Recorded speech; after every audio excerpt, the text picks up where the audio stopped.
Welcome everyone to Creating a Family. Talk about adoption and foster care. Today we're going to be talking about adopting siblings. But before we get started, friends, don't let friends wander around in the dark in search of good information.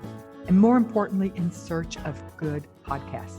So I need you to be a friend, both to us, but most importantly to all the other friends and people in your life, friends in your life, who need to know about the Creating a Family podcast. Most people find out about podcasting in general, and believe me, there are still people out in the world who don't even know what a podcast is. But they find out about the idea of podcasting from others, mostly their friends and family. They also find out about specific podcasts to listen to. So do us a favor, let your friends and family know about podcasting. Tell them that, of course, that if they have an iPhone, an app is already built in. Otherwise, they can quickly and easily download a free one to their phone, and they can listen. The world will open up to them of any information they might want to know, including, make sure you mention this, the Creating a Family Talk About Adoption and Foster Care podcast. Do us a favor, we really would appreciate it. And thanks. Today, we're going to be talking about adopting siblings with Erin Nasmyth. She is a licensed clinical social worker. She is the executive director and co-founder of the Adoption Support Alliance in Charlotte, North Carolina. Welcome to Creating a Family. Erin, thank you so much for joining us today to talk about a topic that's really important, adopting siblings. We certainly, it's becoming more and more common. It sure is, and thank you so much for having me. I'm happy to be here.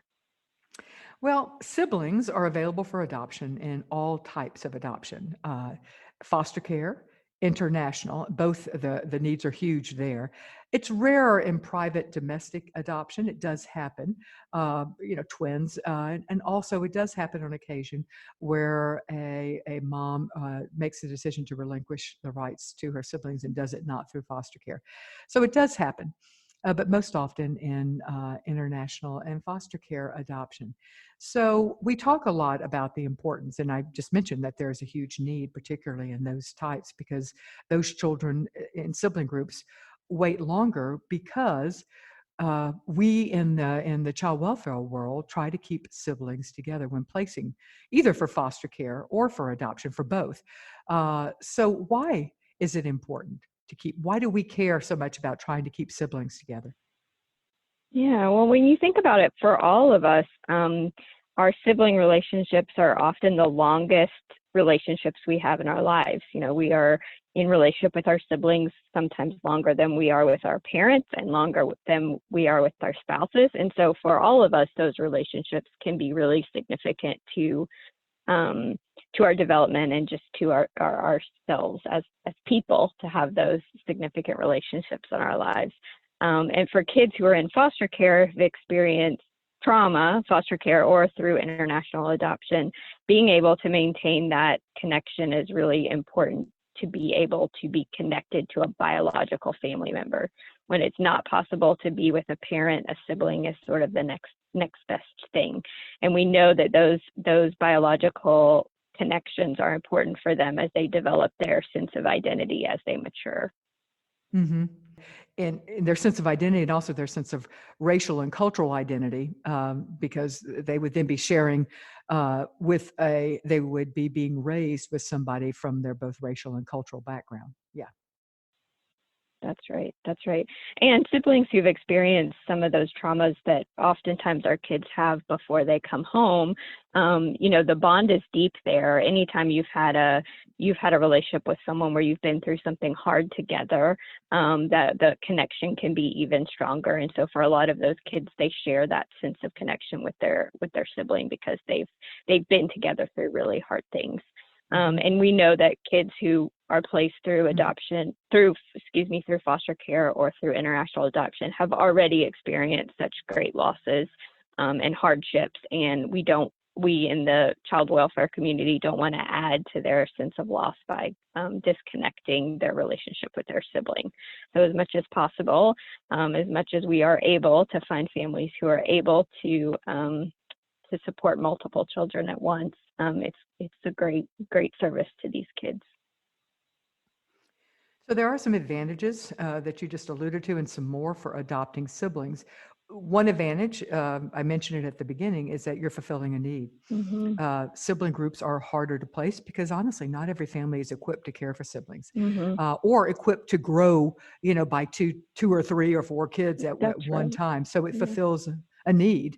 And Mhm. then you just mentioned another advantage of the importance of keeping siblings together. What are some other advantages that you can think of to adopting siblings?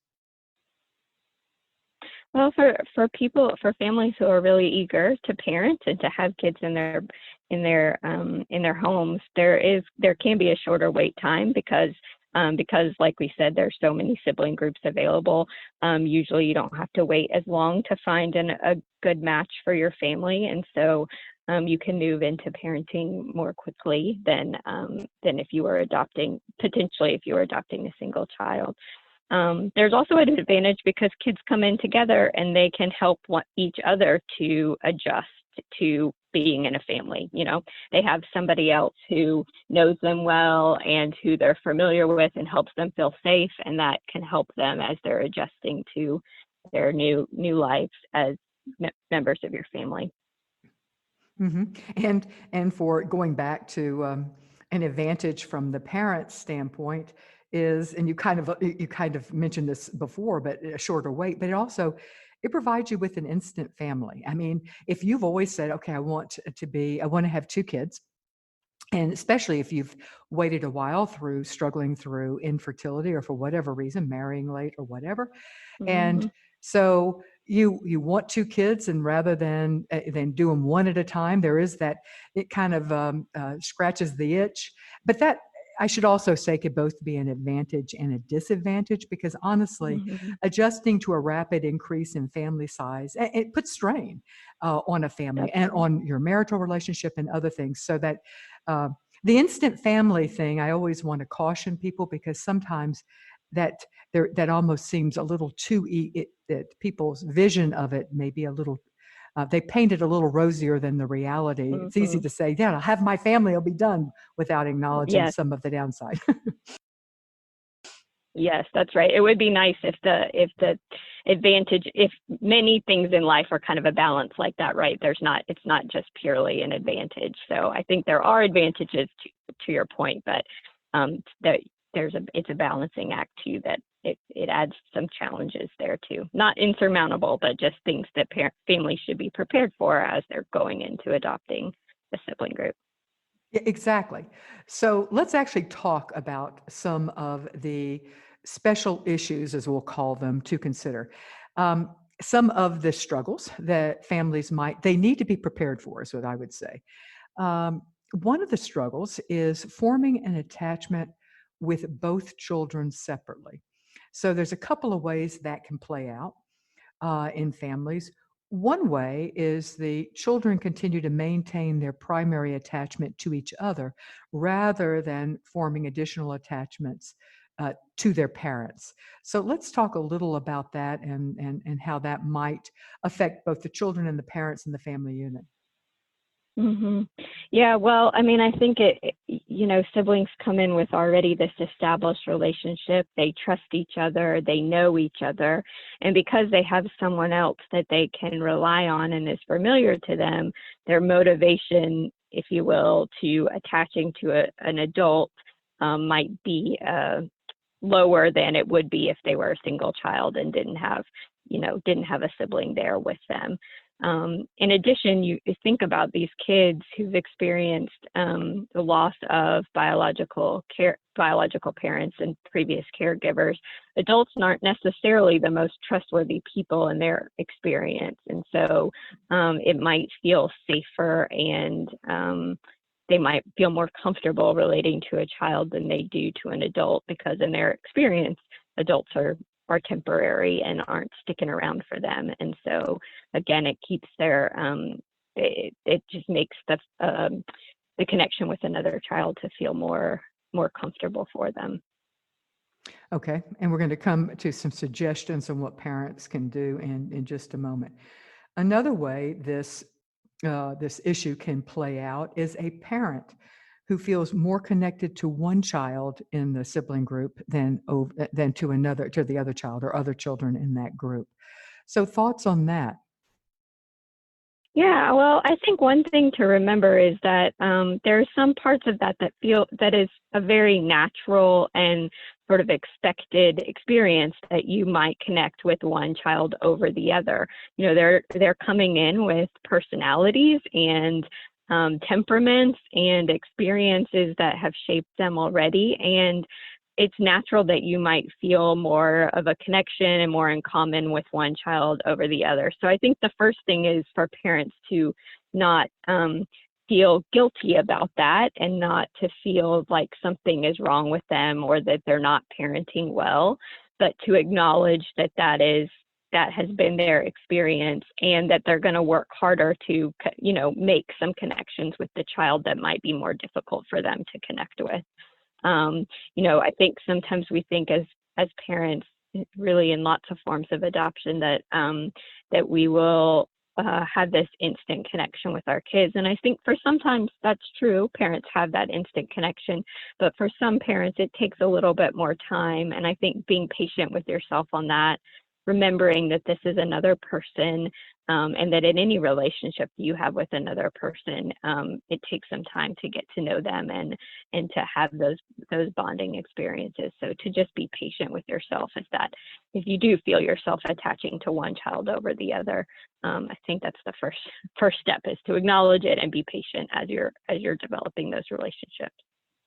Let me add too, as the parent of children who are older now, I have noticed that sense of connectivity does shift with different children as they age.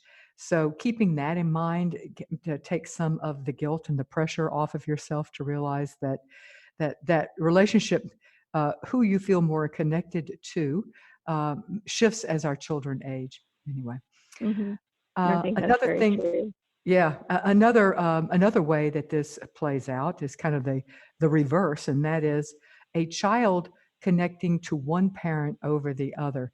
This happens Hmm. any number of ways, but it's certainly well known in international adoption, particularly on the travel trips back. It's almost more common than not, but it also Hmm. happens in any time we're adopting a child past infancy, really. Yeah, I think that's true. And often you will see that the child may be more uh, understanding the context that the child is coming from and what their abuse history is like can help you sort of predict who will feel safer to them. So, in an international adoption, for example, if many of the caregivers in the orphanage setting were female, then a connection with a father figure, a male adult, might feel really strange and uncomfortable for the child because they haven't had that kind of experience. And so they might bond more closely with mom over dad, because that is who they're more familiar with. But on the other hand, a child who maybe experienced a lot of abuse from their father figure previously, their biological father, they might feel more fearful. I should have said the other way around. Let's say they experienced abuse from their mother, and their mother was a single parent and was, let's say using drugs or alcohol and was not consistent. The adoptive mother might feel scary to them because their mother figure has not been consistent and trustworthy in the past, and so they might feel more comfortable bonding with their adoptive father. And so just thinking about the child's experiences prior to coming to the home can help you have some expectations about where the attachment might be more difficult for the child. And again, recognizing that is a very natural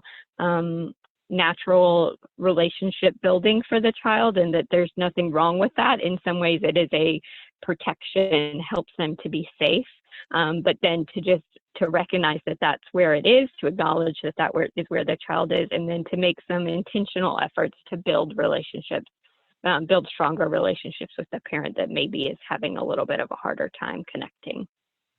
So yeah, let's talk some about tips that would deal with all of these forming attachments, whether it's the child to the parent to the child, or whatever.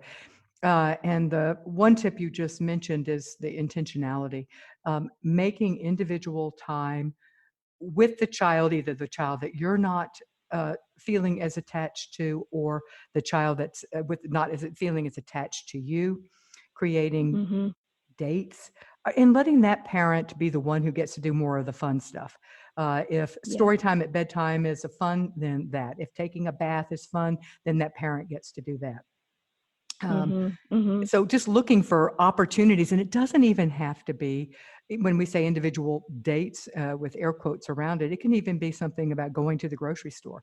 We may think, That's oh right. gosh, going to the grocery store, but for our kids, that's not necessarily a dreadful thing, particularly if you Mm-hmm. go into it with the attitude that I'm going to enjoy this time with this child.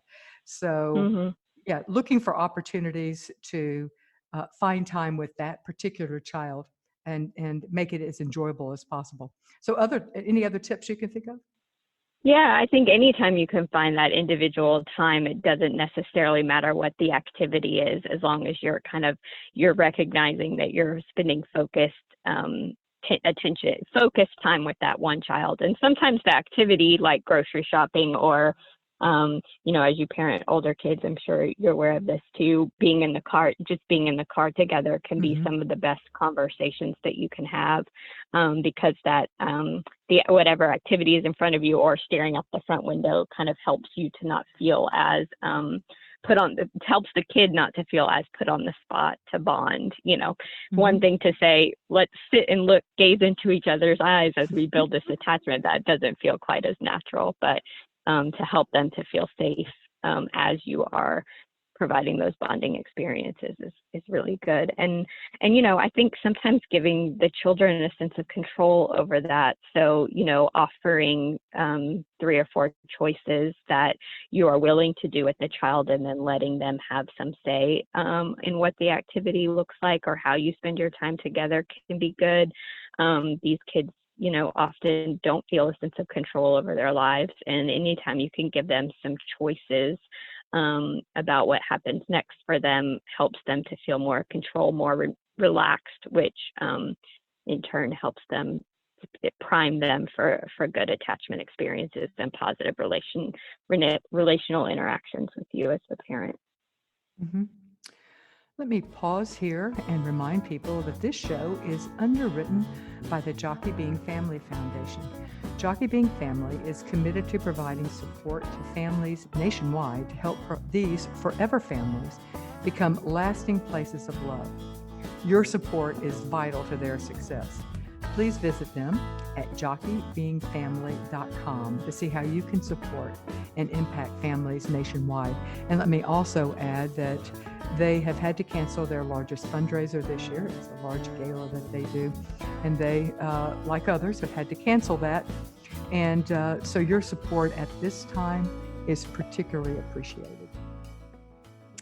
Another issue that comes up, we've talked about the forming attachments at different levels between the parent and the child. Another issue that comes up is something, it has a fancy name, but it actually makes so much sense when you think about the name is so appropriate. And we call it the parentified child. What do we mean by that term? A parentified child is a child who has been in a position previously where they have been a caregiver in their family, often for siblings in their family. So they were the ones who fixed dinner or gave bottles to younger children, or had to ensure the safety and get siblings dressed in the morning, make sure they were at school on time. They were really the parent in the situation. And a lot of time for these kids, that they're taking on the role of the parentified child meant that that they were surviving and that their siblings were surviving. So it really was a strength for Sure. them that they took Absolutely. on this role. But you can imagine, as they transition into a healthier family, a more stable family situation, that a 10-year-old who is trying to parent, for example, might not fit very well into the expectations that the adoptive parents have about how a 10-year-old might interact with the family and with their siblings. So what they have learned previously doesn't match what the expectations are in your adoptive family. And it's also a lot of responsibility. Let's use your Mm-hmm. example of a 10-year-old. A 10-year-old is not really meant to be taking on the responsibility of survival and care and nurturing of the 8-year-old and the 6-year-old. That's right. And it's a huge amount of responsibility. And let me also mention that it very often the children have the parentified child has not only taken over the role of parenting their younger siblings, but also their parents. They're Mm-hmm. often put in the role of making sure that there's food for mom and dad, or when mom comes home drunk or whatever, that they cover them up and put a pillow under their head, Mm-hmm. or that. And sometimes parents treat their again, using your example of a 10-year-old, telling them things that are really sharing details of their either their worries or their dating life or whatever, as if this child is a peer, an equal, as opposed to a child. So all of those can uh, can happen, and very often do happen. In fact, I would say it's common. Yes, and I threw out the age of 10, but that's probably even, I mean, that might be a little bit more expected, but we definitely see parentified children as, much younger than that too, when you wouldn't We expect them to absolutely take do. on those responsibilities that Mhm. maybe a 10-year-old would more naturally take on. But yes, it can happen very, very young for these kids. We're talking even preschoolers Mm-hmm. uh, who are having a much younger, or just preschoolers who are taking. It can happen at any That's age. right. Exactly. That's right. Right. All right. Let's give parents some tips for what to do. This is incredibly common in sibling groups. Usually, although not always, I can think of some distinct examples that don't fit this, but usually we see it in the eldest girl, but again, not always. So I'll start. One tip is at the beginning, a sibling unit comes into your household, and you see that one of the children has the role of parent, is the caretaker for the other or others. At the beginning, I think it helps to set clear boundaries and help the children by defining the roles Mm-hmm. of who the parents are and what in our house the parents do this and the children can do this. So state it clearly that mom and dad are responsible, what we're responsible for in our home, and then what the kids are responsible for. So not assuming that these children are going to naturally understand and play by the rules that we think are normal, because as you pointed out, becoming the parent in a household is what helped them survive. That's right.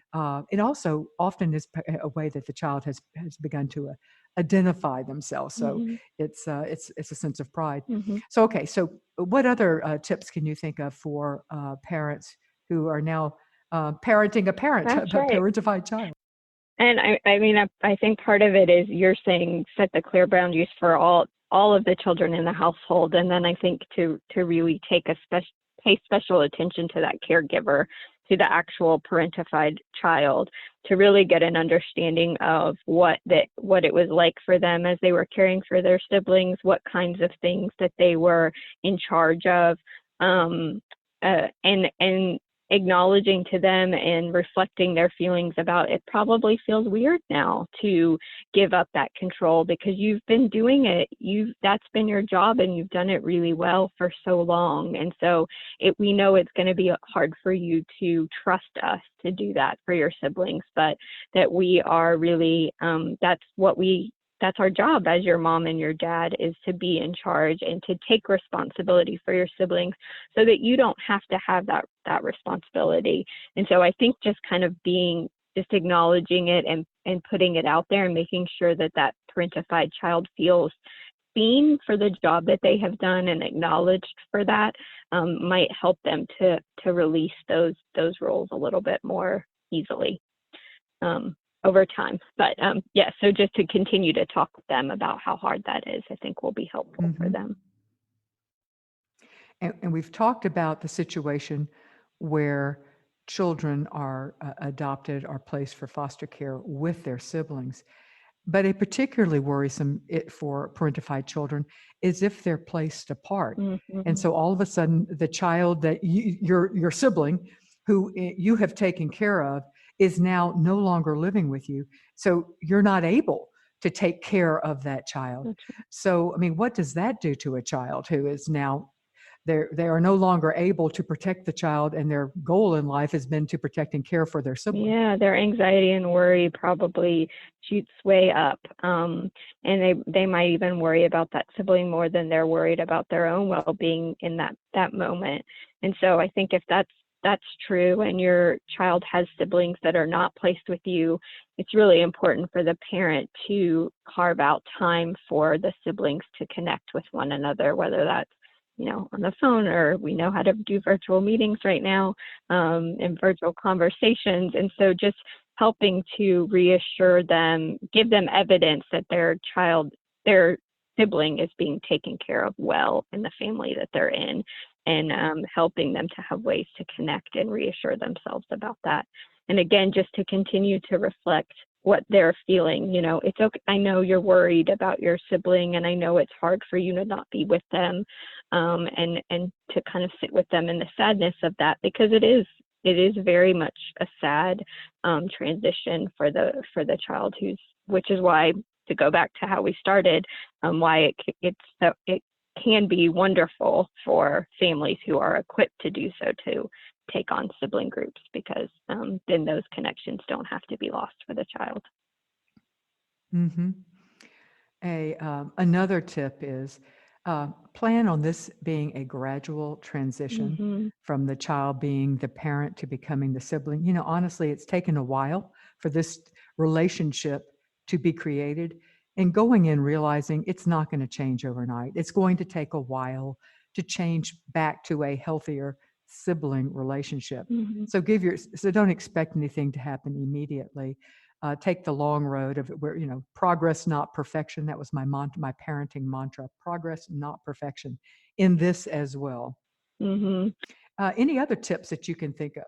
Yeah, you can use your the parentified child's knowledge to the advantage of the whole family. So as you're talking to them about their feelings related to it, you can also get some really helpful information for you as a parent, as well as to help your child feel, the parentified child feel respected and important in the family. So saying, I know that you are the one who made dinner at night. So tell me, what does your brother like to eat for dinner? Or when they're crying or upset, what could be some things that I could do to help him or her?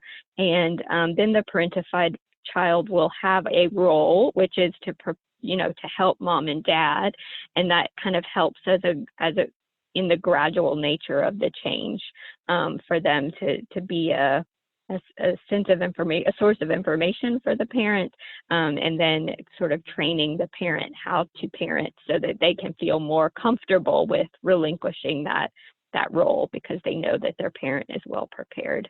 It's like scaffolding to help the parentified child release a little bit more.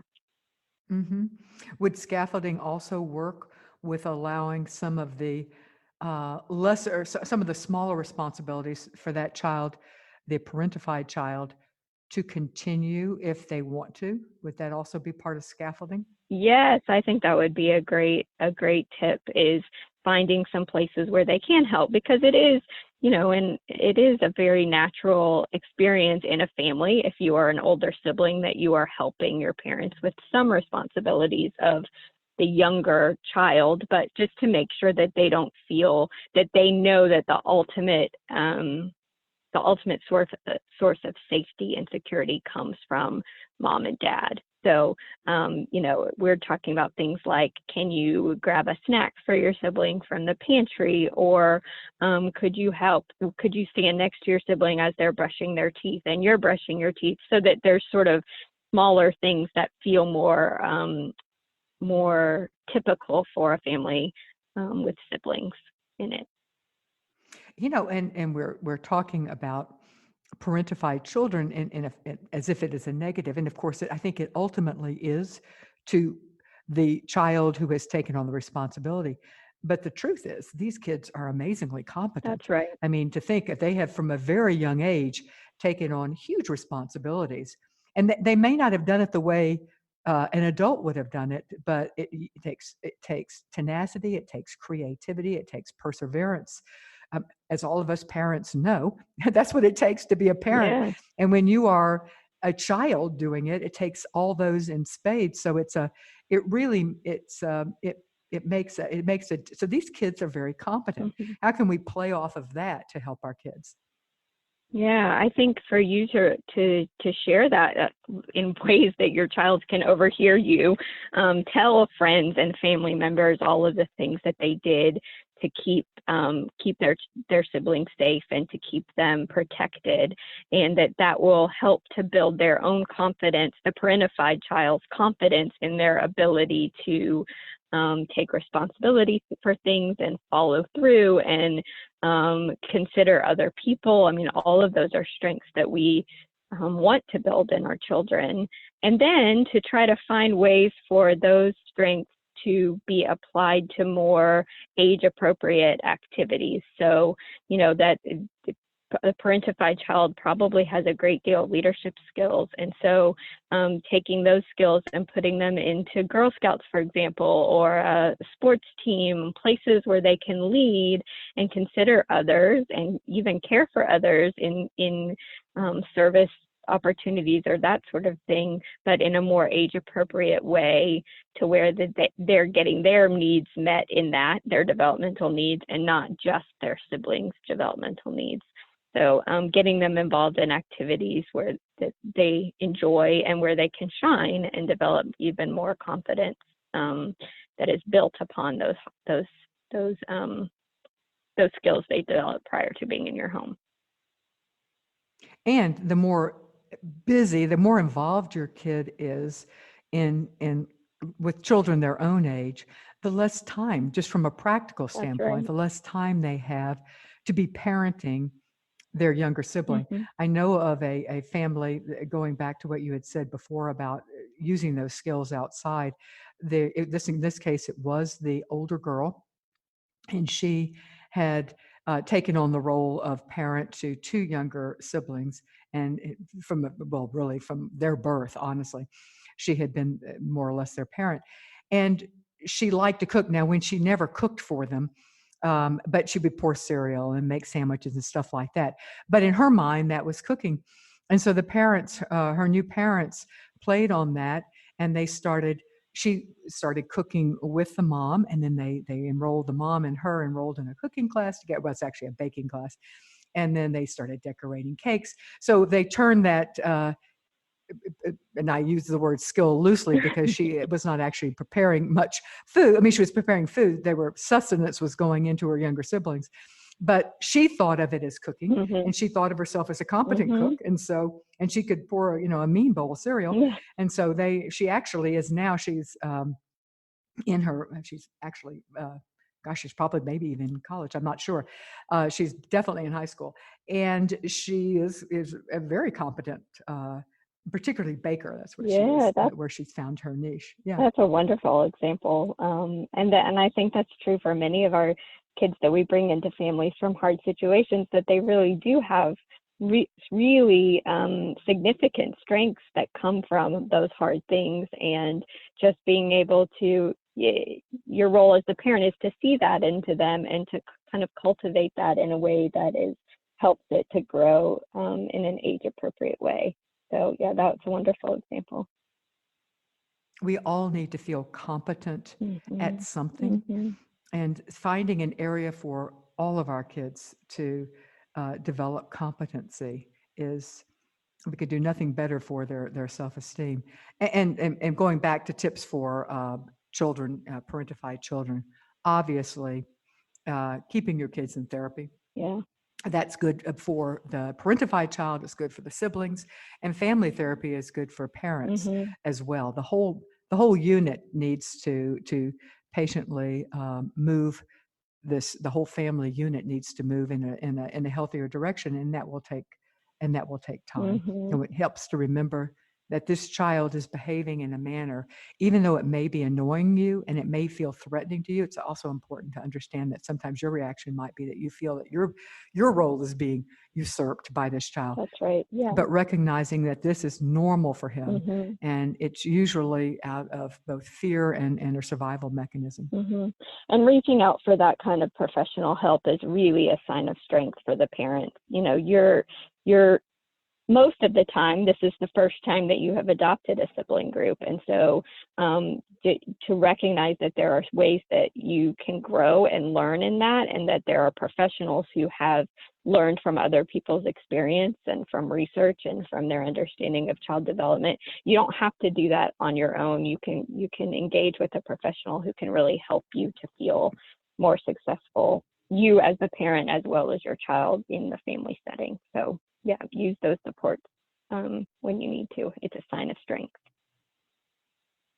Absolutely. And we have a resource for finding therapists that are specialize in these issues, specialize in adoption and foster care and the psychological issues that children often have who are coming to us from abuse, neglect, and trauma. We have on our A to Z at our website, creatingafamily.org, hover over the word adoption, click on adoption topics. And then we have a whole list of things, including if you scroll to the adoptive parenting section, we have an entire resource page on adoption therapy. And in it, we include links to various ways you can find therapists who have had additional training and specialize in adoption. And I think that's a great place to begin. Let me pause and remind everyone that this show is brought to you with the support of our partner agencies. And these agencies believe in our mission of providing pre and post adoption education and support, and continuing it throughout the entire life of the family. And they believe in it. And what I always say is they put their money where their mouth is. It's one thing to say, oh yeah, I believe in post-adoption and pre-adoption education. But it's another thing to say that I'm willing to support you with my finances. And our partner agencies are agencies that have done that. One such partner is Hopscotch Adoptions.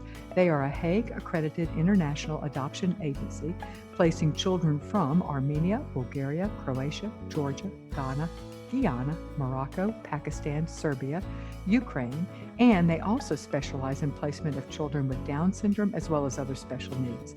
They also do a lot of international kinship adoptions. Another one of our partner agencies is Children's Connection. They are an adoption agency providing services for domestic infant adoption, and they also do embryo donation and adoption throughout the United States.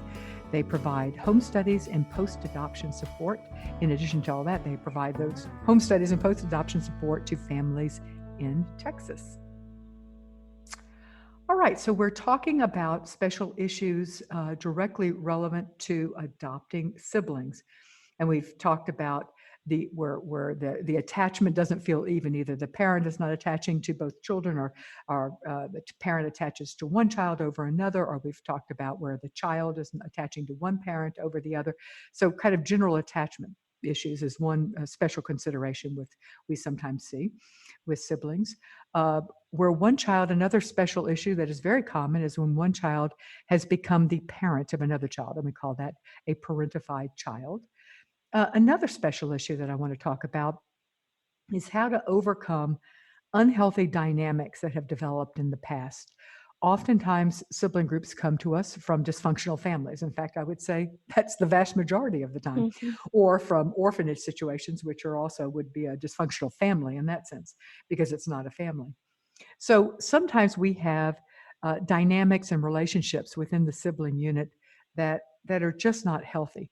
One of those that we see is where one child has been the favorite in the past, either in the orphanage or in the foster care or in their biological family. So how do parents deal with that? I mean, because that's unhealthy for both the favorite child and obviously the non-favorite child. Yeah, I think it can lead to some pretty unhealthy dynamics. I think anytime you get a new placement, and this is even more true with siblings, I think, because they offer different perspectives, but that the adoptive parent can act as a sort of detective in those early stages and really trying to understand what the dynamics were like for the children prior to coming to their home, so that they can really get a sense for what they're dealing with and how those dynamics have played out for the children previously. I think that will help families to get a better sense of how to make changes to help the siblings sort of heal from those dynamics and recognize what areas they can enhance in their own family life to offset those kinds of dynamics that they've established previously. Mm-hmm. So just to gather as much information as they can about what the family life was like before, and trying to understand what the children's perceptions are and what their cognitions are around what it means to be in a family and who I am as part of a family, so that you can kind of suss out where that favoritism or unfair treatment might have been playing out for them. And there are other negative sibling interactions, tattling, where it's been rewarded in the past to rat out your sibling for minor things that don't need to be done, or sibling rivalry. Oftentimes, sibling rivalry happens anyway, but it's more acute sometimes in families where there truly isn't enough attention, enough food, enough time, enough anything. So how can parents deal with some of those negative sibling interactions? Yeah, I mean, I speak from personal experience when I say that sibling rivalry stuff can really wear on a parent to have to manage those interactions all the time. So just to say, when you feel challenged by that is a universal experience of parenting. So welcome to it. But I would say that in those cases, parents might need to be doing some coaching to help the siblings to form a more healthy attachment to one another as well, to recognize strengths in each other and to have some positive interactions with each other. Because if they view themselves as rivals for one another from their previous family dynamics, parents might need to make some conscious efforts to help them to feel more connected and to enjoy one another, so that they will be, in the end, so that they will be less combative in those moments, and that they will be thinking about their sibling the way that we want them to, as a precious, supportive relationship in their lives for a long time, and that you as parents are sort of trying to set the foundation for that lifelong relationship between the two of them. So sometimes you do have to kind of take some step back and help them work on those relationships to set yourself up for success and for the rivalry to decrease a little bit. And I think in terms of the behavioral intervention, sometimes it's you will learn what things that you can ignore successfully, or what things that you don't need to push yourself into the details of he said this or she said that, that you're teaching your children to take breaks from one another when they're starting to get on each other's nerves, and taking some of those behavioral approaches so that they're not, so that the interactions don't escalate in the moment when they're getting frustrated with each other. Mm-hmm.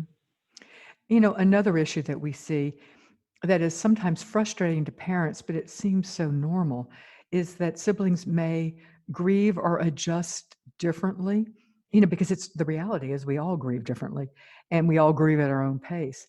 But in particular, where I think that families get tripped up is that one sibling may be really excited to be in your home and the other one may may be really grieving the loss of their biological family, or a foster, the previous foster family, or the orphanage caretaker.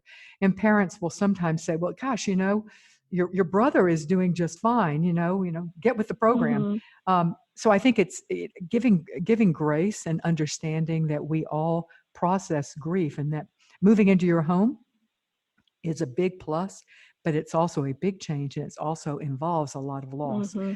And so giving our kids a little bit of space and grace to grieve at their own pace. And one method and one way of grieving and one speed of grieving is not necessarily better than another. Yes, that's right.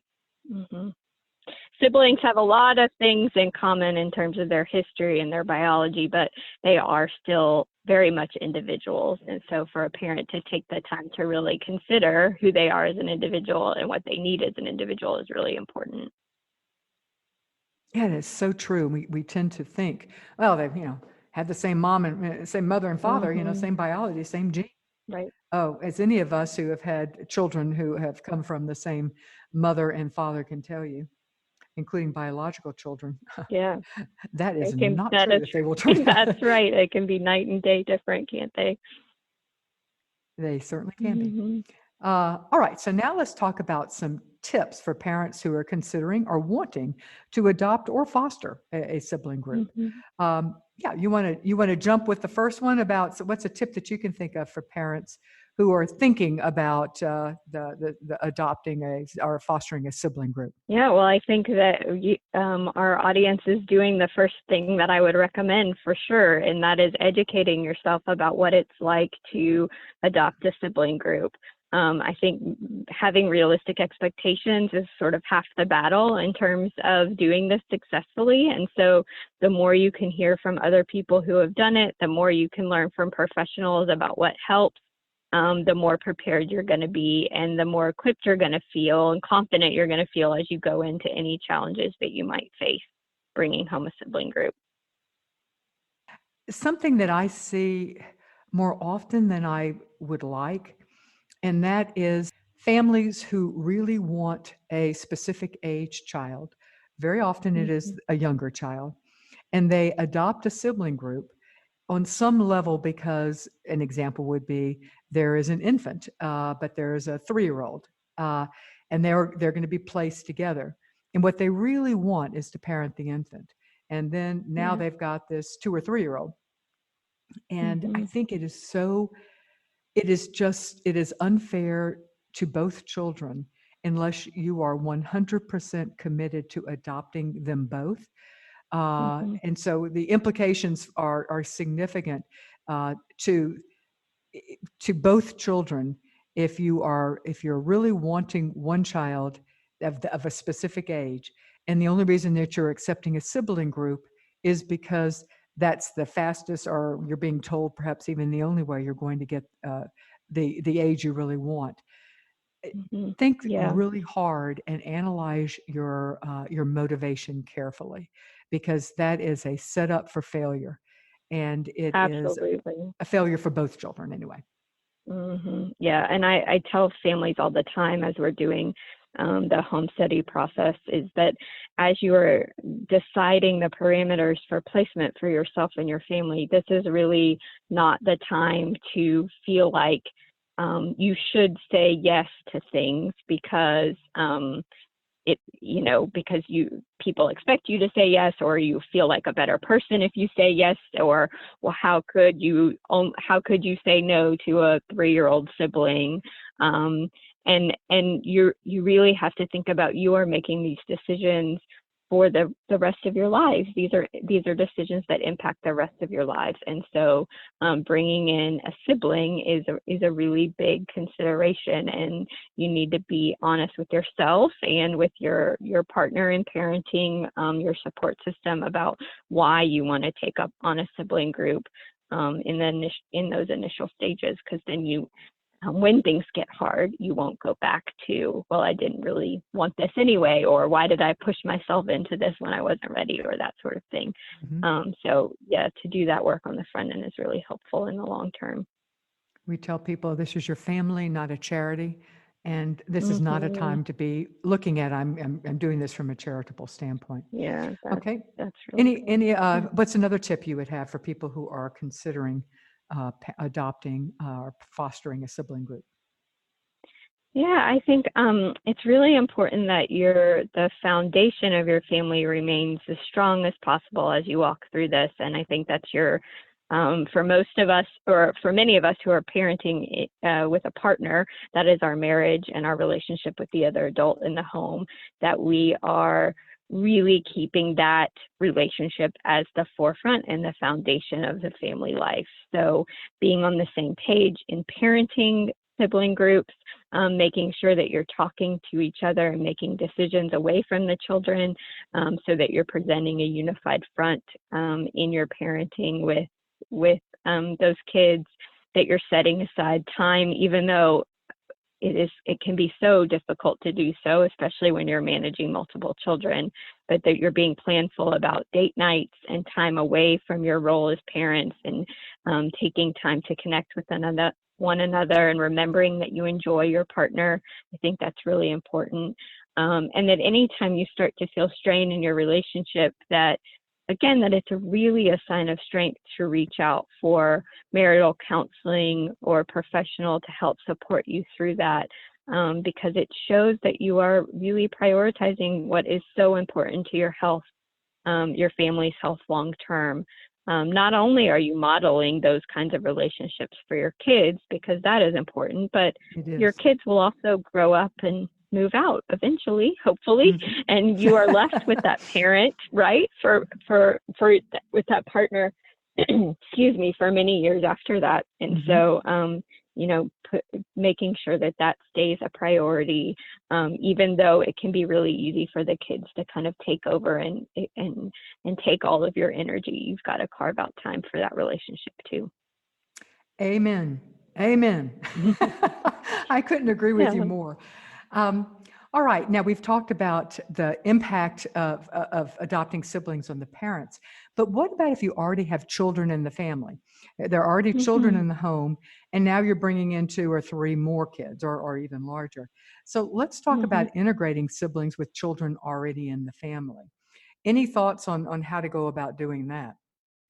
Yeah, and I think this is can be pretty typical that when you have multiple kids already, you feel more equipped to parent multiple children. And so you might be willing to do that a little bit more. And I think, just like I said, a lot of work goes into the preparation stage of things. And so if you have children already in your home, that you're talking to them really early on about plans for the family to bring in additional children. I'm not saying that those children should have decision-making power necessarily, but that they should be kept informed about the long-term plans for the family, and that they're given a chance to express some of their feelings or fears or questions about what that looks like for them, and that it's really important to engage them as early as possible so that their expectations, just like your expectations, are realistic as they are looking forward to siblings joining the family.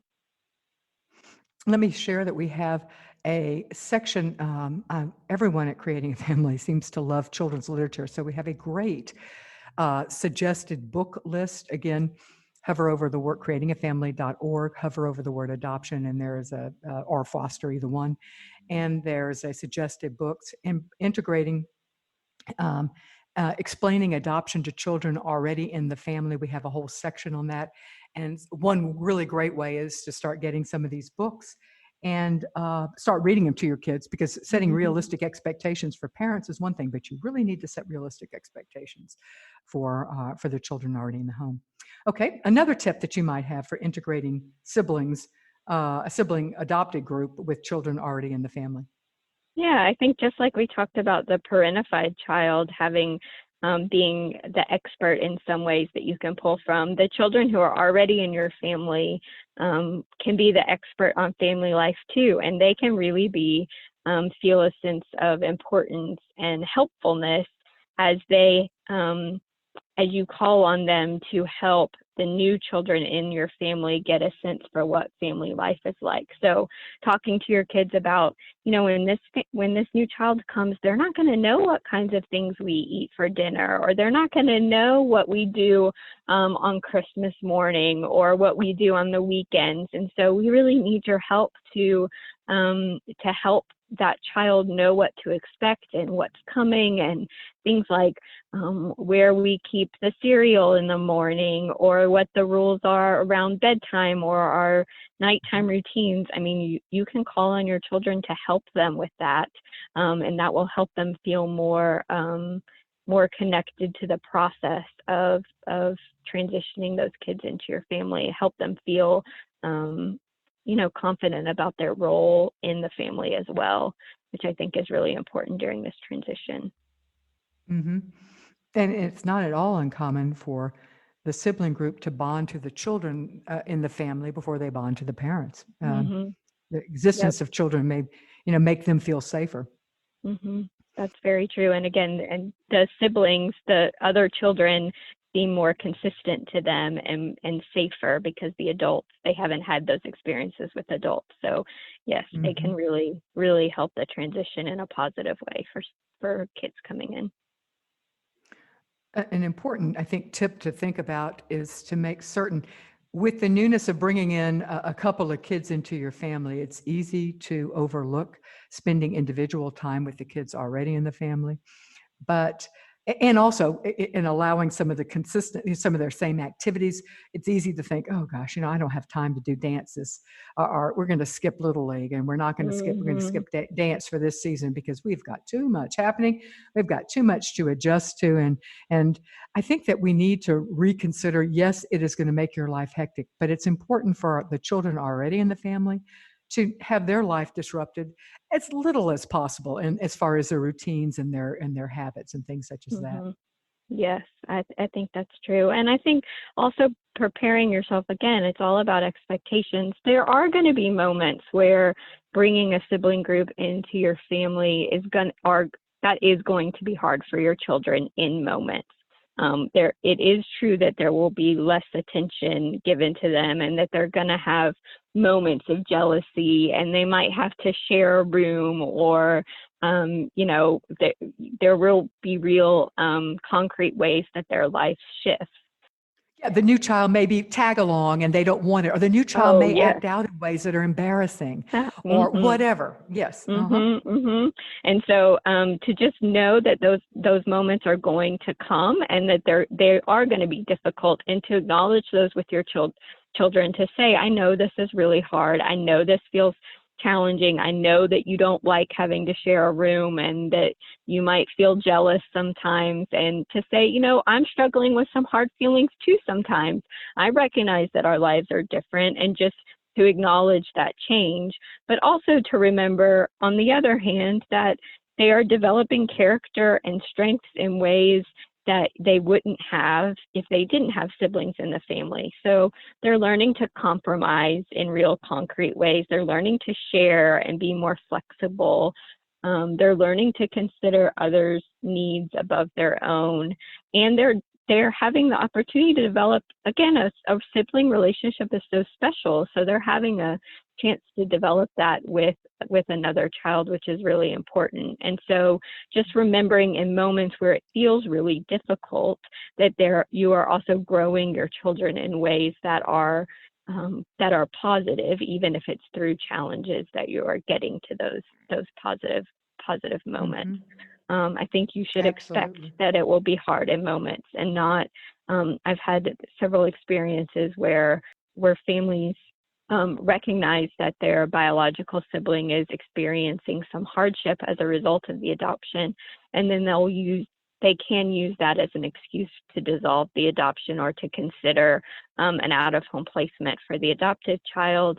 And I think your expectations need to be adjusted to recognize it is going to be hard for everybody in moments, but that there's also going to be strengths that come out of that. And so to persevere and push through those things, and to get your biological siblings or children who have already been in the home the support that they might need professionally, or with an aunt or an uncle, or a beloved neighbor, or someone who can give them some additional attention, a break from the family if they need to, in those moments that it feels really hard, but not to use that as an excuse to kind of give up on pushing for the sibling group who's coming in. like so many things, it's a balancing act that can be difficult to find, but you can do it when you might need some support to get there, but you can do it.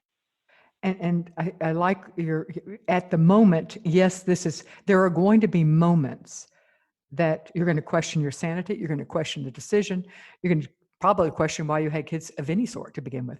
But but keeping in mind that there was a bigger goal at the beginning and trying to keep that, and that's where coming back to setting realistic expectations at the beginning, so you don't go in thinking it's all going to be rosy and you're going to be, the Walton family, or that's an old that's an old analogy, that's an old reference, but the Brady Bunch or whatever. That's old too, come to think of it.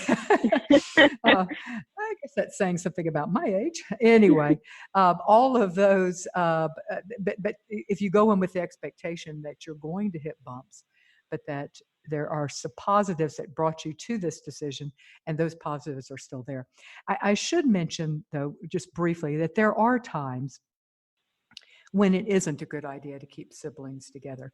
We start with the premise that it is a good idea, but when you have a sibling that is threatening the safety of other children, either physically, sexually, or some reason there, or if you've got pre-placement but before a placement, there are times when caseworkers and social workers will make a decision to split up a sibling group because one of the kids has a really high level of need and they just can't find unsafe behaviors, a medical need or something.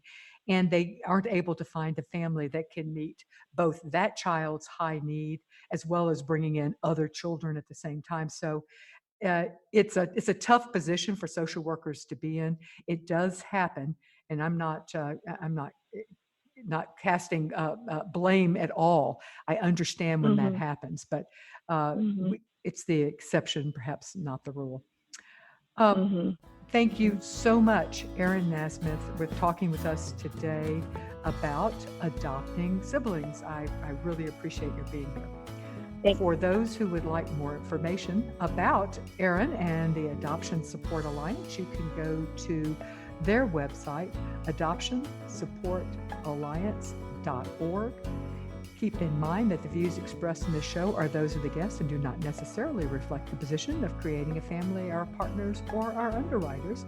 Also, keep in mind that the information given is general advice. To understand how it applies to your specific situation, you need to work with your adoption or foster care professional.